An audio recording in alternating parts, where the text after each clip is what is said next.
গণভবন একসময় বাংলাদেশের প্রধানমন্ত্রীর সরকারি আবাস হিসেবে ব্যবহৃত হতো। তবে এই বিলাসবহুল ভবনটি এখন পরিত্যক্ত অবস্থায় পড়ে আছে। ৫ আগস্ট ছাত্র জনতার অভ্যুত্থানের মুখে দেশ ত্যাগ করে ভারতে পালিয়ে যান সাবেক কর্তৃত্ববাদী প্রধানমন্ত্রী শেখ হাসিনা। হাজারো আন্দোলনকারী গণভবনে ঢুকে পড়ে ভাঙচুর ও লুটপাট চালায়। বর্তমানে ভবনটি সেনাবাহিনীর নিয়ন্ত্রণে রয়েছে, যেখানে সাধারণ মানুষের প্রবেশ এখন নিষিদ্ধ।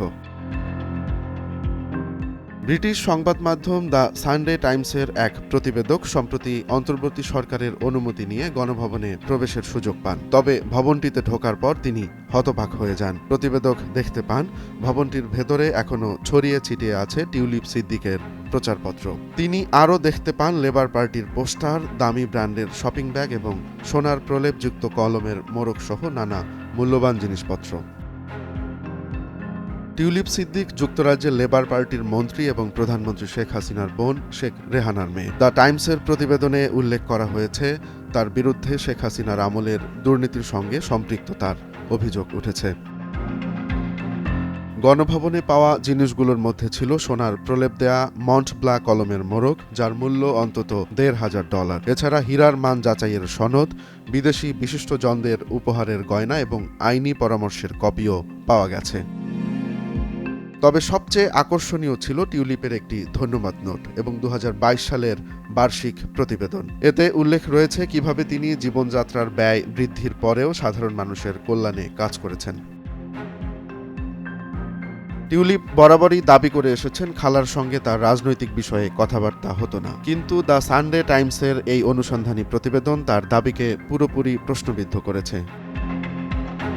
প্রতিবেদক গণভবনে ধুলায় ঢেকে থাকা টিউলিপের একটি রাজনৈতিক প্রচারপত্র খুঁজে পান। এটি যে যুক্তরাজ্যের অর্থ মন্ত্রণালয়ের অর্থনীতি বিষয়ক মিনিস্টার টিউলিপের প্রচারপত্র তা নিশ্চিত হওয়া গেছে। এছাড়া বিদেশি ব্যাংকে হিসেব খোলার আবেদনপত্র এবং কূটনৈতিক তার বার্তার কপিও খুঁজে পাওয়া যায়।